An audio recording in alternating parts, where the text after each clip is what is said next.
Have you ever found yourself asking, why does this keep happening to me? The same relationship, the same pattern, the same argument, the same anxiety, the same fear. Why does this keep happening to me? And you stop asking, why is this happening? And you start asking, why does this pattern keep finding me? And it's a great question. It's an uncomfortable place to get to, but that's when we start to get some breakthroughs. This pattern is not out to get you. This pattern is not a negative that's trying to punish you or hurt you. This pattern is something inside you that's trying to get your attention. It's a part of you that keeps coming up in order to pull your awareness into looking at it, examining it, exploring it, and ultimately healing it out. This part of you is something that your subconscious keeps presenting in order for you to heal, to progress, to have a fuller, freer life. So I often meet people at that crisis point. Why does this keep happening? I'm so sick of this pattern. Why does this keep repeating? I'm over it. I'm so bored with this. These same types of situations, these same types of people that keep coming into your life, these same triggered moments of falling into a deep fear or anxiety or depression or whatever it is. These patterns that happen with relationships, or maybe it's people at work or just in life generally, that keep seeming to come into your orbit and replaying a repetitive, boring, scratched record, repeated version of some dynamic, some difficulty. Maybe it's not being respected. Maybe it's not being heard. Maybe it's not being valued. Maybe it's a situation where you give a lot and nothing comes back. Maybe it's a situation where you're hoping for better, but somehow that understanding or empathy never comes your way. Now, they're just some examples, and of course there's thousands and thousands of examples, and you will have your own personal version of it. But where's it coming from? Well, the way I like to think of it is an imprint, like a footprint in loose soil or in the mud or something.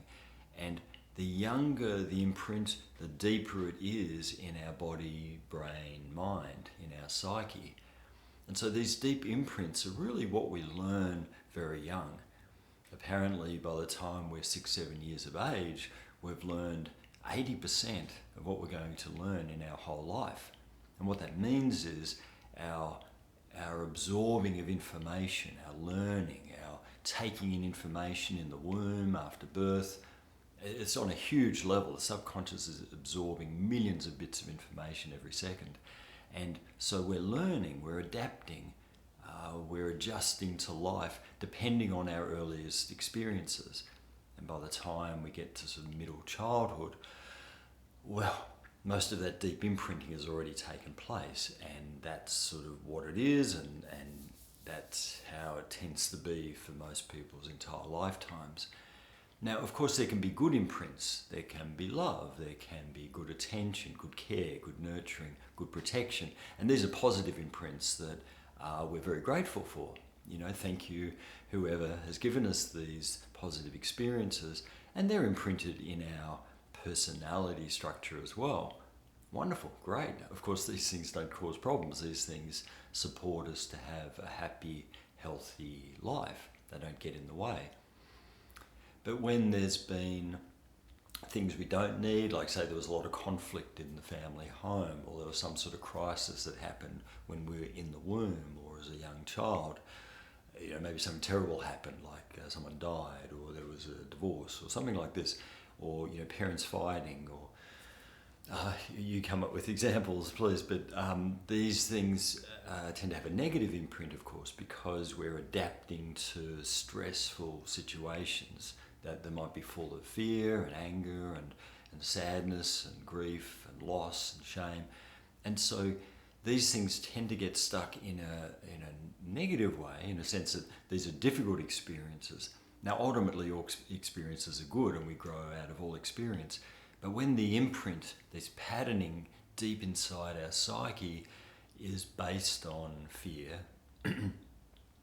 anger, rage, whatever's going on. Obviously, these things will keep turning up in our life in a less than best way. And if we look at it externally, we just point the finger out there and say, what the hell? Why is this happening to me? This is awful. What have I done wrong? Bloody hell, it's such an unfair universe. And that's true. These are negative things, these patterns that just keep repeating. For instance, if as a child we didn't get enough love, we would probably repeat a pattern of giving a lot to others but not getting much, if anything, in return. So we would attract people who are more selfish or egocentric or even narcissistic.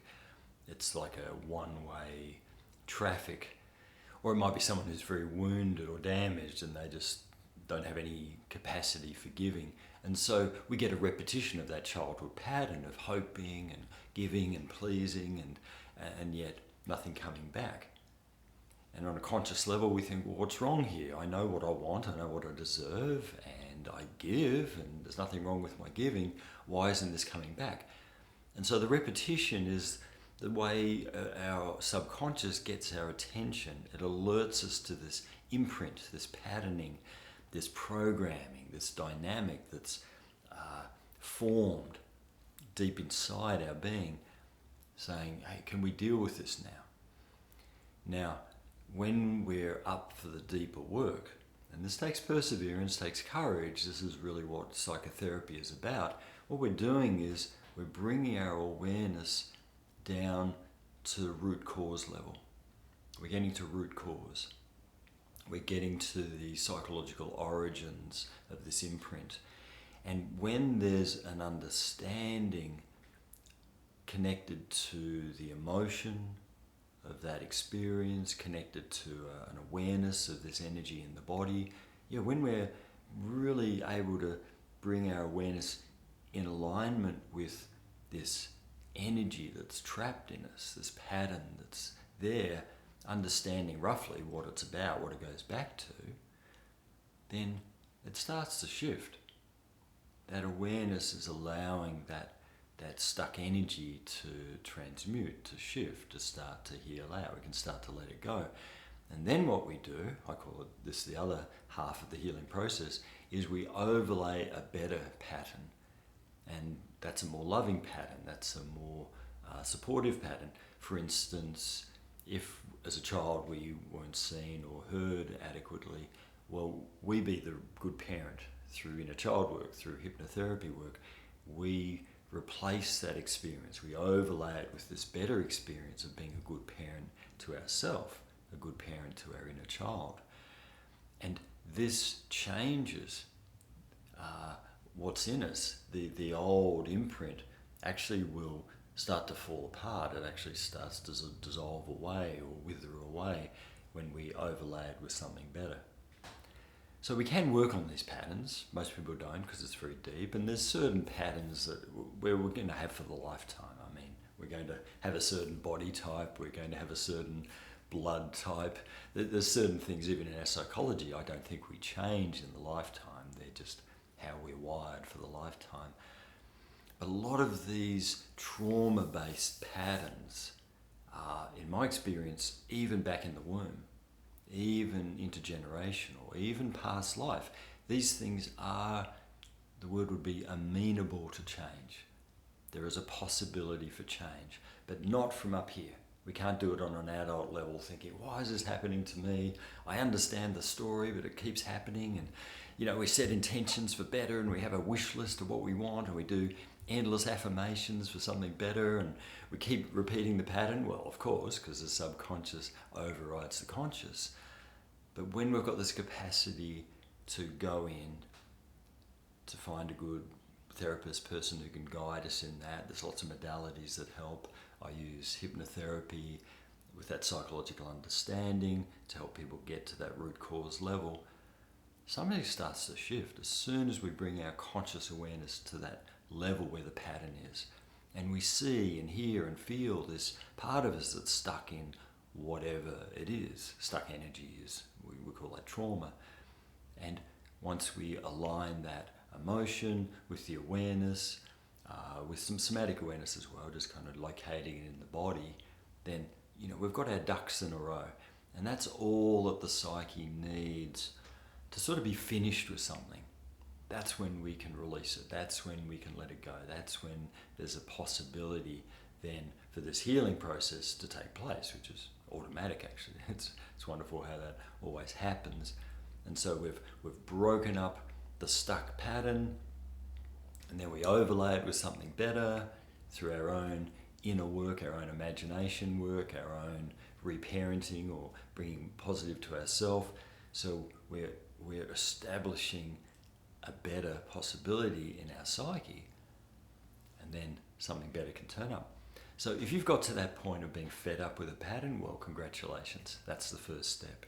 Then the next thing is finding the courage to explore, read. Go to my website. There's so much free material there. There's a few paid things as well. Get stuck into that.